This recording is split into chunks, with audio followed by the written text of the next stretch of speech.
उत्तराखंड तक करता है कर्नाटक तक का स्वागत। पहाड़ की जिंदगी एक जमाने से ही दूसरों से बेहद अलग रही है। पहाड़ी महिलाओं का परिवार के लिए संघर्ष, पुरुषों का कमाई के लिए घर से दूर जाना और यहाँ के जंगलों में अलग अलग मौसम में तरह तरह के फल मिलना इसे दूसरों से अलग बनाता है। अगर आपका बचपन पहाड़ में गुजरा है तो आपने इसका एहसास किया होगा। घर में बड़े बुजुर्ग नहीं होते और पिता दो पैसे कमाने के लिए बाहर होते तो माँ ही घर के कारोबार की सारी जिम्मेदारी लेती थी।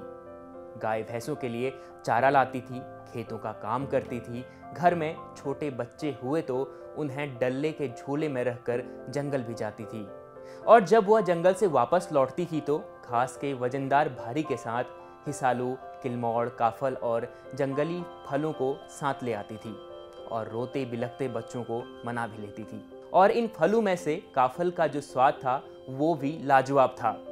काफल का पेड़ पहाड़ी इलाकों में करीब 4000 से 6000 फीट की ऊंचाई पर मिलता है।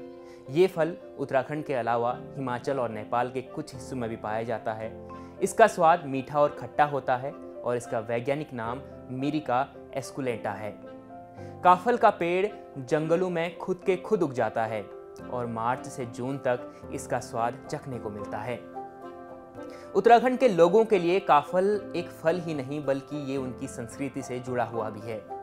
काफल के नाम पर कई गाने बने हैं और जिसमें से सबसे प्रसिद्ध जो है वो है बेड़ू पाको बारह मासा, काफल पाको चैता मेरी छैला। काफल अब उत्तराखंड के लोगों के लिए केवल फल ही नहीं रहा है, अब वो यहाँ के लोगों के लिए रोजगार का भी बड़ा साधन बन गया है। पहाड़ के सफर में अगर आप कभी निकलेंगे तो आपको सड़क किनारे काफल बेचने वाले बच्चे समेत गाँव के कई लोग मिल जाएंगे। यह फल बाजार में 400 से 500 रुपए तक बिक रहा है और लोग इसे इस दाम में हाथों हाथ खरीद भी लेते हैं। लेकिन काफल जो आय का बड़ा स्रोत है वह हर साल जंगलों में लगने वाली आग के कारण विलुप्त होते जा रहा है। जंगलों में आग लगने से इसके पेड़ खत्म हो रहे हैं और इस पर किसी का ध्यान नहीं जा रहा। अगर ऐसी ही स्थिति बनी रही तो काफल एक दिन विलुप्त हो जाएगा और हमें इसे खाने का नसीब नहीं मिलेगा। उत्तराखंड के पहाड़ों में पाए जाने वाला काफल केवल स्वाद में ही नहीं बल्कि यह हमारे स्वास्थ्य के लिए भी बेहद गुणकारी है। काफल से हमारे शरीर को क्या फायदा होता है इसे भी जान लीजिए। काफल गर्मी के मौसम में थकान दूर करने के साथ ही तमाम औषधि गुणों से भी भरा हुआ है। इसे खाने से कैंसर जैसी बीमारियों का खतरा कम हो जाता है। एंटीऑक्सीडेंट तत्व होने के कारण इसे खाने से पेट से संबंधित रोगों से भी निजात मिलती है। अगर आपको कब्ज या एसिडिटी की दिक्कत है तो आप काफल को ज़रूर खाएं। इससे आपको पेट संबंधी जितने भी आपके विकार हैं वो आसानी से खत्म हो जाएंगे। इसके अलावा मानसिक बीमारियों समेत कई प्रकार के रोगों के इलाज के लिए काफल काम आता है। इसके तने की छाल का सार, अदरक तथा दालचीनी का मिश्रण अस्थमा, डायरिया, बुखार, टाइफाइड, पेचिस तथा फेफड़े ग्रस्त बीमारियों के लिए अत्यधिक उपयोगी है। इसके पेड़ की छाल का पाउडर जुकाम, आँख की बीमारी और सरदर्द को ठीक करने में इस्तेमाल किया जा सकता है। चलिए अब आखिर में आपको काफल से जुड़ी एक कहानी सुनाते हैं। कहा जाता है कि उत्तराखंड के गांव में एक गरीब महिला रहती थी।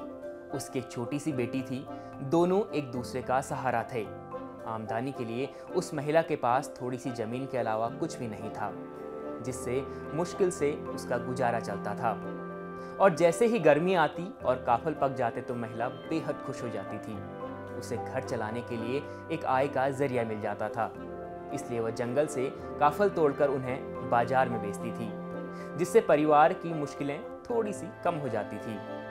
एक बार महिला जंगल से एक टोकरी काफल सुबह सुबह तोड़कर ला गई। उस वक्त सुबह का समय था और उसे जानवरों के लिए चारा लेने भी जाना था, इसलिए उसने सोचा कि आज शाम को काफल बेचने जाऊंगी।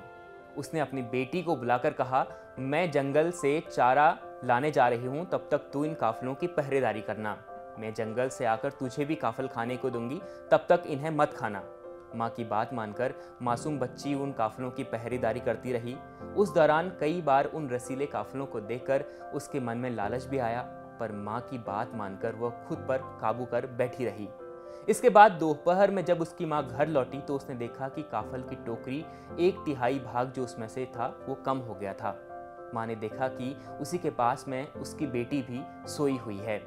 सुबह से ही काम में लगी माँ बहुत थकी हुई थी और उसको गुस्सा आ गया।